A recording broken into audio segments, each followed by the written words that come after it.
Bien-aimé, bonjour, tu as très bien fait de choisir ce message, car ce que tu apprendras te conduira à l'essentiel dans ta vie. Le texte est tiré de l'évangile de Jean, chapitre 1, versets 19 à 28. Prions. Père, nous voici devant toi. Nous te confions ce moment. Parle à nos cœurs. Que le précieux sang de Jésus couvre ce moment au nom de Jésus. Amen. Lisons la parole de Dieu. Évangile de Jean, chapitre 1, versets 19 à 28. Voici le témoignage de Jean. Lorsque les Juifs envoyèrent de Jérusalem des sacrificateurs et des Lévites pour lui demander « Toi, qui es-tu » il déclara et ne le nia point.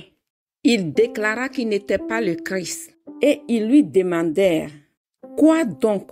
Es-tu Élie » Et il dit « Je ne le suis point. Es-tu le prophète » Et il répondit « Non. » Il lui dit alors « Qui es-tu » afin que nous donnions une réponse à ceux qui nous ont envoyés. « Que dis-tu de toi-même » Moi, dit-il, je suis la voix de celui qui crie dans le désert. Aplanissez le chemin du Seigneur, comme a dit Ésaïe le prophète. Ceux qui avaient été envoyés étaient des pharisiens. Ils lui firent encore cette question. Pourquoi donc baptises-tu si tu n'es pas le Christ, ni Élie, ni le prophète? Jean leur répondit. Moi, je baptise d'eau, mais au milieu de vous, il y a quelqu'un que vous ne connaissez pas, qui vient après moi. Je ne suis pas digne de délier la courroie de ses souliers. Ces choses se passèrent à Béthanie, au-delà du Jourdain où Jean baptisait. Merci Seigneur Jésus-Christ. Les sacrificateurs et les Lévites ont été envoyés par les Juifs de Jérusalem pour demander l'identité de Jean. Voici la question qu'ils lui ont posée. Toi, qui es-tu? Jean répondit, je ne suis point le Christ. Es-tu Élie? Jean répondit, je ne le suis point. Es-tu le prophète? Jean répondit, non. Qui es-tu? Que dis-tu de toi-même? Je suis la voix de celui qui crie dans le désert. Aplanissez le chemin du Seigneur, comme a dit Ésaïe le prophète. Observons ensemble ce que Jean dit à son sujet. Jean dit ouvertement, je ne suis pas le Christ. Jean ne voulait pas prendre la place du Christ. Jean ne s'identifiait pas à Élie, quoiqu'il s'habillait comme Élie, et qu'il avait l'esprit et la puissance d'Élie. Matthieu 3, verset 4, 2 Rois 1, verset 8, Luc 1, verset 17. Revenons à la question que les pharisiens ont posée à Jean. Qui es-tu? Es-tu le prophète? Non. Que dis-tu de toi-même? Voici ce que Jean répond à la question des pharisiens. Je suis la voix de celui qui crie dans le désert. Aplanissez le chemin du Seigneur, comme a dit Ésaïe le prophète. Vous trouverez la prophétie dans Ésaïe 40, versets 3 à 4. Jean s'identifie à la voix. Or, la voix porte un message. Jean est son message. De quel message s'agit-il? C'est le message de Dieu qui devait annoncer aux hommes. Auditeurs, prêtons attention à ce qui est dit. Lorsqu'on a dit à Jean, « Que dis-tu de toi-même » il répondit, « Je suis la voix de celui qui crie dans le désert. » Jean s'identifie à son message. Jean se voit le message que Dieu lui a donné d'annoncer aux hommes plutôt que les titres qu'on veut lui attribuer. Lui, il est le message. Chers auditeurs, est-ce que vous vous imaginez comment Jean fonctionnait et comment il raisonnait en lui-même?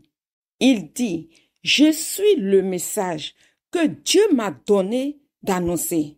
Lorsque tu me vois, tu vois mon message. Ce message que Dieu m'a donné d'annoncer comme l'a prophétisé Ésaïe. En quelques mots, je suis le rôle pour lequel Dieu m'a envoyé. Chers auditeurs, nous voyons ici la fermeté de Jean. Il n'a pas voulu prendre la place de quelqu'un d'autre. Il n'a pas voulu qu'on lui attribue un titre. Il s'est identifié à son message. Résultat, il a accompli pleinement sa mission. Après tout ce que nous venons d'entendre, réfléchissons en nous-mêmes et répondons à la question. Qui sommes-nous? Auditeur, qui es-tu? La réponse habituelle serait « Je suis monsieur ou madame. J'ai telle profession, j'ai tel titre. On m'a même surnommé comme ça, tellement je ressemble à un tel. » Ce qu'il faut savoir, c'est que le nom que nous portons, la profession que nous exerçons, sont tous importants à l'état civil, mais ne représentent pas la raison pour laquelle Dieu nous a créés. Qui suis-je en réalité? Qui suis-je en réalité? Je suis la raison pour laquelle Dieu m'a formé un corps. Et lorsque je rencontre personnellement Jésus-Christ et que je me donne entièrement à lui, je deviens le rôle pour lequel Jésus-Christ m'a sauvé. Je deviens son témoin. Toi qui es né de nouveau, tu es une nouvelle créature parce que tu as fait une rencontre personnelle avec Jésus-Christ. Voilà pourquoi ce que tu es, c'est le témoignage de Dieu dans ta vie. Tu es la preuve vivante de ce que le Saint-Esprit peut faire pour une âme qui était destinée à aller en enfer. Aujourd'hui, Jésus-Christ a fait de toi un enfant de Dieu. Tu es un enfant de Dieu. Ce ne sont pas que des paroles, ce sont des faits. Tu dois le comprendre et il faut que tu réalises que désormais Dieu a fait de toi son enfant. Maintenant, soyons attentifs. Quand Jean a dit qu'il est la voix de celui qui crie dans le désert, aplanissez le chemin du Seigneur. Est-ce que sa parole était contraire à ce qu'on voyait en lui? Non! Sa vie, sa conduite, son activité correspondaient exactement à son identité. Ainsi, notre identité doit correspondre à la vie que nous menons. Toi qui m'écoutes, qui es-tu? Quelle est ton identité? Que dis-tu de toi-même? Jésus-Christ a dit, vous serez mes témoins. Est-ce que cette parole est vraie en toi qui écoutes? Prenons nos Bibles et lisons Actes 19, versets 13 à 15. Quelques exorcistes juifs ambulants essayaient d'invoquer sur ceux qui avaient des esprits malins le nom du Seigneur Jésus. Je vous conjure, par Jésus que Paul prêche. Ceux qui faisaient cela étaient 7 fils de Sceva, juifs, l'un des principaux sacrificateurs. L'esprit malin leur répondit, « Je connais Jésus et je connais qui est Paul. Mais vous, qui êtes-vous? » Vous voyez, la même question revient. Qui êtes-vous? Alors, cher auditeur, trouve ton identité grâce à la rencontre et la relation avec Jésus-Christ. Laisse le Saint-Esprit conduire entièrement ta vie. Rappelle-toi, ceux qui sont conduits par l'Esprit de Dieu sont fils de Dieu. Alors ne résiste plus au Saint-Esprit, soumets-toi à lui et vois son œuvre s'accomplir en toi. Amen.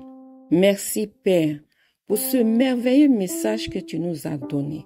Accorde que nos cœurs puissent le saisir et l'appliquer par le Saint-Esprit au nom de Jésus. Amen. Vous pouvez nous écrire à l'adresse suivante toutpuissantsauveur@gmail.com. Je vous invite à liker, à vous abonner et à partager la chaîne. Que Dieu vous bénisse.